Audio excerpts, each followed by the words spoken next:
ವಿದ್ಯಾರ್ಥಿನಿಯರು ಬಹುಶಃ ತಮಗೆಲ್ಲರಿಗೂ ಬೋರ್ ಬರ್ತಾ ಇರ್ಬೋದು. ಇಲ್ಲಿ ಯಾರೋ ಹಾಡು ಹಾಡ್ತಾ ಇಲ್ಲ, ಯಾರು ಸಾಂಗ್ ಹೇಳ್ತಾ ಇಲ್ಲ, ಯಾವ್ದು ಜೋಕ್ ಹೇಳ್ತಾ ಇಲ್ಲ ಅಂತೇಳಿ.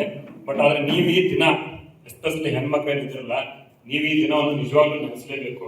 ನೀವು ಬೆಳಿಗ್ಗೆ ಎದ್ದು ನೀವು ದೇವರಿಗೆ ಕೈ ಮುಗಿದ್ರು ಮುಗಿಯಲ್ಲ ಗೊತ್ತಿಲ್ಲ, ದಯವಿಟ್ಟು ಅಂಬೇಡ್ಕರ್ ಕೈ ಮುಗಿರಿ. ಸೊ ಈ ಮಾತನ್ನ ನಿಜವಾಗ್ಲೂ ಯಾಕಂದ್ರೆ ಇವತ್ತು ನೀವು ನಿರಾಳವಾಗಿ ನೀವು ಸ್ಕೂಲಿಗೆ ಬರ್ತಾ ಇದ್ದೀರಾ, ನಿಮ್ಮ ರೈಟ್ಸ್ ಅನ್ನು ನೀವು ನಿಜವಾಗ್ಲೂ ಹಕ್ಕಿನಿಂದ ಪಡೆದುಕೊಳ್ತಾ ಇದ್ದೀರಾ ಅಂದ್ರೆ ಅದಕ್ಕೆ ದೇವರೇ ಕಾರಣ. ಹೌದಾ? ನಾನು ಮೊದಲಿಗೆ ನಾವೆಲ್ಲರೂ ಏನು ಪಬ್ಲಿಕ್ ಸರ್ವೆಂಟ್ಸ್ ಏನಿದ್ದೀವಲ್ಲ, ಕಂಪಲ್ಸರಿ ನಾವು ಸಂವಿಧಾನ ಓದಿರ್ತೀವಿ. ನಮ್ಮ ಕಾಂಪಿಟೇಟಿವ್ ಎಕ್ಸಾಮ್ಗೆ ಕಂಪಲ್ಸರಿ ನಾವು ಸಂವಿಧಾನ ಓದಲೇಬೇಕು. ನಾನು ದೆಹಲಿಯಲ್ಲಿ UPSC ಕೋಚಿಂಗ್ ಇದೆ, IAS IPS ಫಸ್ಟ್ ನಾನು ಕೋಚಿಂಗ್ ಅದನ್ನೆಲ್ಲ ಮಾಡ್ಕೊಂಡು ನಾನು PSI ಬಂದೆ. UPSC ಕೋಚಿಂಗ್ ಇರ್ಬೇಕಾದ್ರೆ ಅತಿ ಹೈಯೆಸ್ಟ್ ಇಂಟ್ರೆಸ್ಟ್ ಸಬ್ಜೆಕ್ಟ್ ಅಂದ್ರೆ ನನಗೆ ಸಂವಿಧಾನ. ಒಂದು ಲಕ್ಷ್ಮೀಕಾಂತ್ ಅಂತ ಒಂದು ಬುಕ್ ಇತ್ತು, ಅರೌಂಡ್ ಒಂದು 400ರಿಂದ 450 ಪೇಜ್ ಬುಕ್ ಇದೆ ಅದು ಸಂವಿಧಾನ ಬಗ್ಗೆ. ಇಲ್ಲ ಅಂದ್ರೆ ಒಂದು 20ರಿಂದ 25 ಸಾರಿ ಆ ಬುಕ್ ಓದಿರ್ಬೇಕು. ನನ್ನ ಫ್ರೆಂಡ್ಸ್ ಅಲ್ಲಿ ಏನಾದ್ರು ಒಂದು ಡೌಟ್ ಬಂದ್ರೆ ಸಂವಿಧಾನದ ಬಗ್ಗೆ, ಅಲ್ಲಿ ಅಂಬೇಡ್ಕರ್ ಬರ್ತಾರೆ ಅವ್ನಿಗೆ ಕೇಳೋಂತ ಹೇಳ್ತಿದ್ರು. ಅಷ್ಟರ ಮಟ್ಟಿಗೆ ನಾನು ಸಂವಿಧಾನವನ್ನು ಇದು ಮಾಡ್ಕೊಂಡಿದ್ದೆ. ಇವತ್ತಿನ ನಾನು ಸಂವಿಧಾನ ಎಷ್ಟರ ಮಟ್ಟಿಗೆ ನಂಬ್ತೀನಪ್ಪ ಅಂತಂದ್ರೆ, ನಾನು ಬೆಳಿಗ್ಗೆ ಎದ್ದು ನಾನೊಂದು ಉಸಿರನ್ನ ತಗೊಂಡು ಉಸಿರನ್ನ ಅತಿ ನಿರಾಳವಾಗಿ ಬಿಡ್ತಾ ಇದ್ದೀನಿ ಅಂದ್ರೆ ಅದಕ್ಕೆ ಕಾರಣ ಸಂವಿಧಾನ. ಸೊ ನಾನು ಹೆದರಿಕೆ ಇಲ್ಲದೆ ನಾನು ಏನೇನು ಕೂಡ ಮಾಡಿದ್ರು ಕೂಡ ಅದಕ್ಕೆ ಸಂವಿಧಾನ ಕಾರಣ ಅಂತ ನಾನು ಹೇಳಕ್ ಇಷ್ಟಪಡ್ತೀನಿ. ಒಂದ್ಸರಿ ನಾನು PSI ಆದಾಗ ಒಂದು ನಮ್ಮ ಸಾಧನಾ ಸಮಾವೇಶ ಅಂತ ಇರ್ತಂದ್ರೆ ನಮ್ಗೆ ಒಂದು ಸಮಾರಂಭ ಮಾಡ್ತಾ ಇದ್ರು, ಸನ್ಮಾನ ಮಾಡ್ತಾ ಇದ್ರು.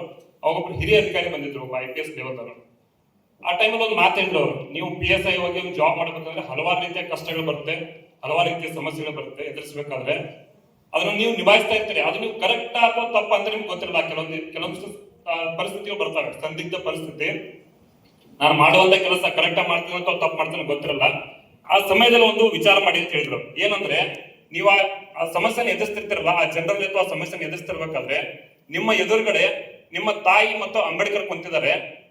ನೀವು ಮಾಡೋ ಕೆಲಸದಿಂದ ಅವ್ರಿಗೆ ಖುಷಿಯಾಗಿದೆ ಅಥವಾ ನೋವಾಗಿದೆ ಅಂತ ನೆನ್ಸ್ಕೊಳ್ಳಿ. ಅವಾಗ ನಿಮ್ಗೆ ಗೊತ್ತಾಗ್ತದೆ ನೀವು ಮಾಡಿದ ಕೆಲಸ ಕರೆಕ್ಟ್ ಆಗಿದೆ ತಪ್ಪಾಗಿದೆ ಅಂತ ಹೇಳಿ. ಸೊ ಅದಕ್ಕೆ ನಾವು ಎಷ್ಟು ಹೇಳಿದ್ರು ಕಡಿಮೆ. ಎಲ್ಲ ಸರ್ ಎಲ್ಲ ಹೇಳಿದ್ರು ಸಂವಿಧಾನ ಏನ್ ಆಗ್ಬೇಕಾಯ್ತು. ಮತ್ತೆಲ್ಲರಿಗೂ ಒಂದು ಇದರಿದೆ, ಡ್ರಾಫ್ಟಿಂಗ್ ಕಮಿಟಿಯಲ್ಲಿ 7 ಜನ ಇದ್ರು ಅಂತ ಹೇಳಿ, ಕರಡು ಸಮಿತಿಯಲ್ಲಿ 7 ಜನ ಇದ್ರು. ತಮ್ಗೆಲ್ಲ ಗೊತ್ತಿಗೆ ಎಲ್ಲ ಹೇಳಿದ್ರಿ ಅದ್ರ ಬಗ್ಗೆ.